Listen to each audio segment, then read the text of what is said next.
Morning from the sports desk. So there's still no clarity over the surprise merger between the PGA, DP World Tour and the Live Series. This has caused a great deal of confusion in the golfing world as how the former warring parties have found each other and decided to be one. In a week that has been building up to the start of the second major of the year in the US Open, matters in the sport are as unclear as who the likely winner will be at the Los Angeles Country Club.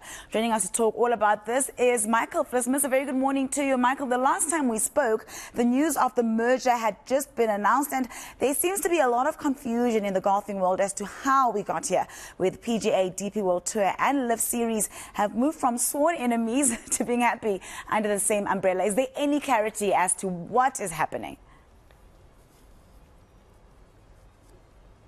Not yet, unfortunately, Nandi. It was just that announcement that was made, and a very hurried and rushed announcement in many opinions. And the golfers themselves still uncertain as to what the way forward actually means. You're hearing Matt Fitzpatrick talk about it, John Rahm, Scotty Scheffler, Rory McIlroy, of course. But on both sides, Brooks Koepka on the Live Golf side as well. All of them trying to focus on the job at hand. And that is this week's US Open, but still no real clarity onto what the next steps are. What we are aware of is that those next steps are not going to be as easy as it was announced by Yasser Al-Rumayyan and Jay Monahan and Keith Petty of the DP World Tour. It was announced that this new entity would be up and running within a few weeks and a deal would be concluded. That's definitely not going to be the case, and we're getting that information in terms of the Department of Justice and all sorts of US legal entities that are scrutinizing this deal and this proposed merger at the moment. So I think there are still several hurdles to overcome before something like this gets off the ground.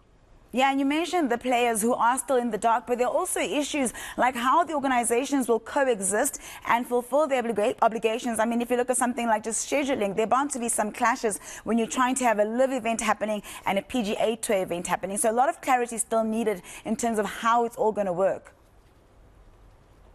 Well, exactly, and that's the real question. In terms of absorbing that schedule. Will it be the team concept that gets absorbed? Will it be regular tournaments as well? Will it be the entire Live League?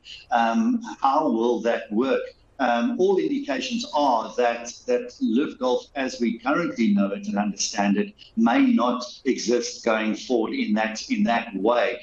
And it seems to be that is where the direction is pointing. The team golf concept is core to it, so there seems to be a willingness to want to include that going forward. Maybe you'll see a situation as we did with the WGC events over the past couple of years before those fell away. But yes, it's still so much to be unpacked, and not least of which is the PGA Tour players' feeling towards this entire merger. There's still talk about betrayal. There's still talk about hypocrisy. There's still words being used like, I feel I was lied to, some of the players are saying. So there is still a lot of raw feeling around that as well.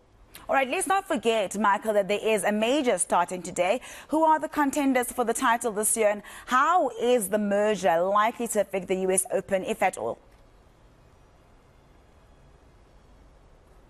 Well, the good news is that we have 4 weeks in the year and 4 independent majors, and they have so far been able to stand above this. And I would imagine, and I'm pretty certain the USGA has said they're going to do everything in their power to make sure the focus is on the US Open and golf this week. And as one player said, once balls are in the air, then the narrative returns to the players and the golfers. So yes, Los Angeles Country Club, a very exclusive, highly exclusive country club, surrounded by some of the biggest names in Hollywood and actors who don't get access to membership at that golf club. It's the first time it's hosting the US Open. It's going to be a very interesting prospect.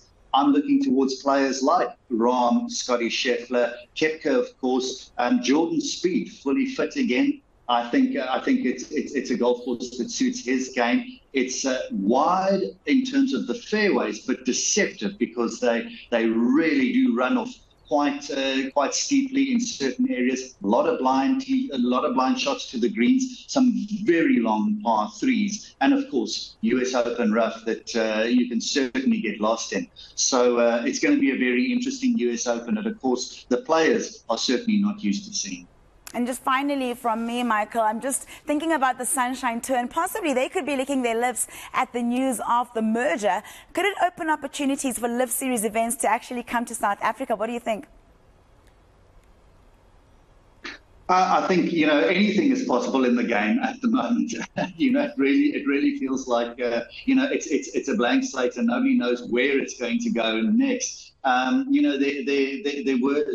was certainly looking this way before this merger or this proposed merger. And who knows where it goes next. There's some big events that would certainly probably fit that bill. But, at the moment, Sunshine Tour very, very closely aligned within the current ecosystem in golf, a long-standing relationship with the DP World Tour and with the PGA Tour as well. So I would imagine that you're looking at possibly that commercial entity and those spin-offs filtering down into financial benefits for a tour like the Sunshine Tour. But in terms of a possible live type of golf event, I think anything in the world of golf is possible at the moment, Nandi. We just have to wait and see.